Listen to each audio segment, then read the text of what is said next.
Hi guys, welcome back. Today I'm going to be testing out the new Bite Beauty Changemaker foundation. So I didn't get the foundation, I got a sample of it in efforts to be less wasteful in case I didn't like it, but I've been seeing a lot of sponsored reviews of this foundation and it looks really nice, but you know how sponsored reviews can be. So I wanted to do a nice unsponsored review of this product.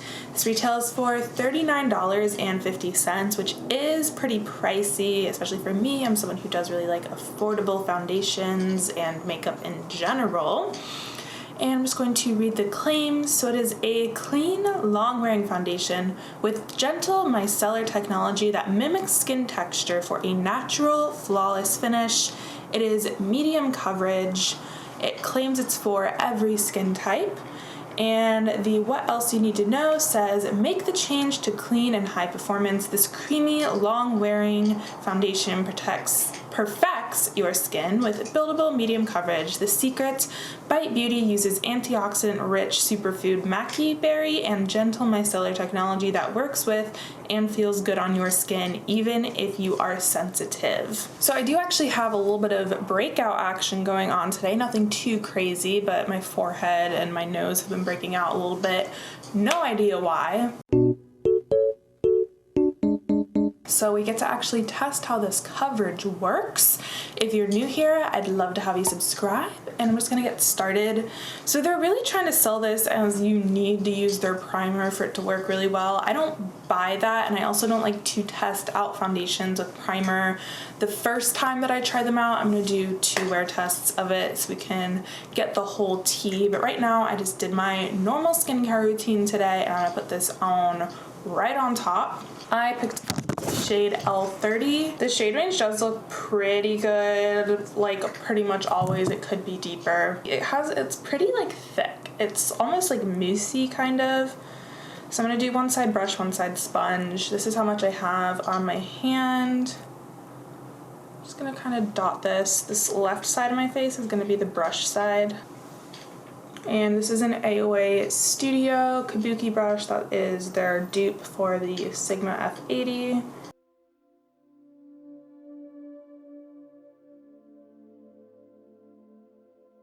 I blended in really easy with the brush right off the bat. It looks like more light coverage, perhaps. Still definitely can see like all my natural skin texture. The shade match is really good for me, actually. I'm not always the best at matching my foundations. It might be like a touch too dark, but the undertone is definitely correct. So that's making it look pretty nice on the skin. And this is an AOA Wonder Sponge. It is dampened as per usual.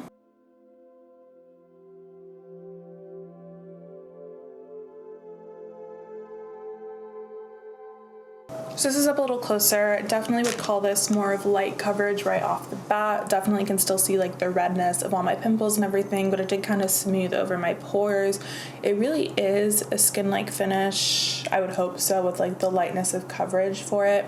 I am just gonna test the buildability of it, especially since I do have that extra little acne action going on today. Typically I do like a very light coverage foundation, and I would be happy with this amount of coverage, just like to test out and see how things stack up to their claims. I would normally do concealer on my under eyes. However, sometimes when I test out foundations, I like to blend the concealer up over my under eyes. That way I'm only testing like the wear test, the like lasting ability of the foundation itself, and there's no like concealer or anything interfering with that.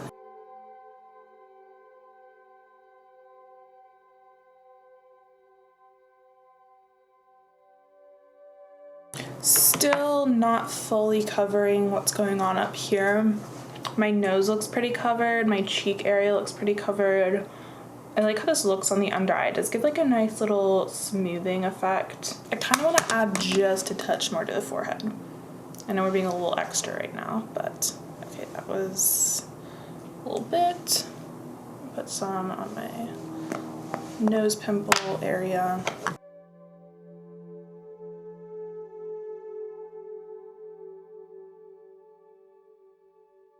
Alright, So I definitely don't think this is one that is for acne coverage. If you have acne that you want to cover, I think this is definitely one where you can let your skin be and shine as is when you're wearing it. I am gonna set just my under eye because I know that'll crease if I don't set it. All right, just up close one more time. Right off the bat, I like how this is looking on my skin. I think it does look very skin-like, natural. However, I could see how this could easily sink into the pores throughout the day. So we're gonna see how this holds up. It does look slightly cakey where I tried to build it up 3 times on top of my acne. So I wouldn't say that this is ultra buildable. I think the 2 layers did fine, but 3 I think is definitely a hard limit for this foundation. I'm not gonna do anything crazy with my face makeup today. Typically when I'm testing foundations, I like to skip highlighter and all of that way you can see like how dewy the skin gets on its own throughout the day. So I'm gonna do that and then I will do a natural light check-in. Alrighty, here's the foundation in natural light. Let me just get you zoomed in. Still think it's looking pretty nice. All I did was apply some blush. You can definitely see like freckles and things, but like it is a nice skin-like finish. Nice natural light coverage. I have some errands to run and I'm gonna wash and change my sheets, which is always like a freaking workout. So we're getting a decent wear test in today, even though it's cold as heck outside. It'll totally be dark next time I see y'all, but I'll see y'all later. Okay, so I have had this on for 9 hours. It has held up super well. I will say this is a lot more matte than I was expecting. I normally think of like natural finish as being just like, you know, a little dewy, satiny kind of thing. Why does this look so bright right now?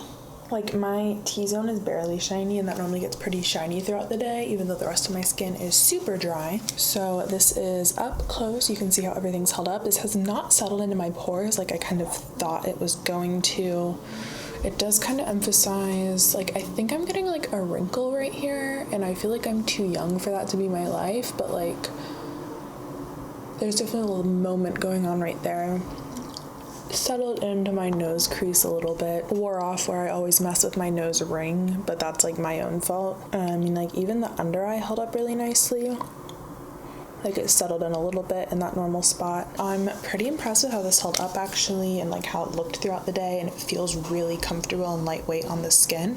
So I'm gonna wear this tomorrow with some primer and see how that goes. So I will see y'all tomorrow. Now I am testing out this foundation, doing my face makeup like how I would normally do my face makeup with primer and highlighter and all of that. So this is the Touch in Sol Glassy Skin Balm. This one is almost empty because I love this stuff. So I usually put this on like my cheeks and forehead area because that's where my skin is dry and sad. And then I'm putting just a little bit of my e.l.f. Poreless Putty Primer on my T-zone. I'm actually not breaking out anymore. I fixed my skin. I figured out the culprit. And I did really like this blended out with the brush. It was just super easy to blend out and gave decent coverage with the brush, so that's what I'm going to do today. So I'm just buffing this out with that AOA Studio brush.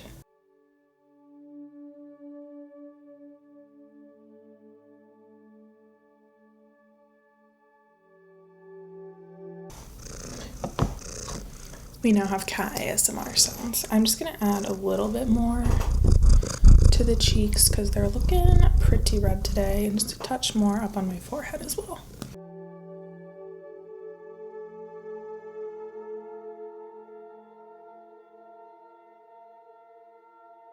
And I'm going to use the ColourPop Pretty Fresh Concealer for my under eyes. I've still been loving her. Can't even get her open because my hands were just moisturized.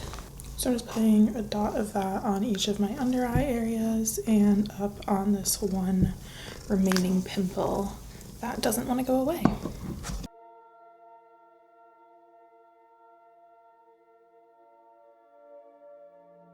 And I'm just dabbing my Milk Makeup Blur Powder under my eyes.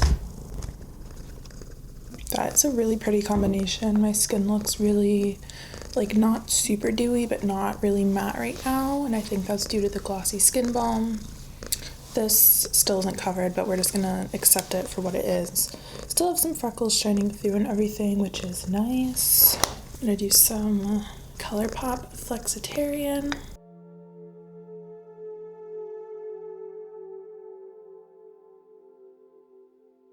I have some of my Milani Berry Amore blush, just kind of stipling that over top so it blends in with the highlighter nicely.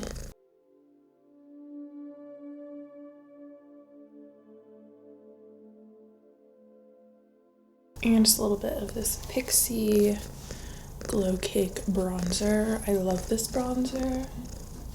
It's so like subtle, natural, just like a little bit of a satiny finish.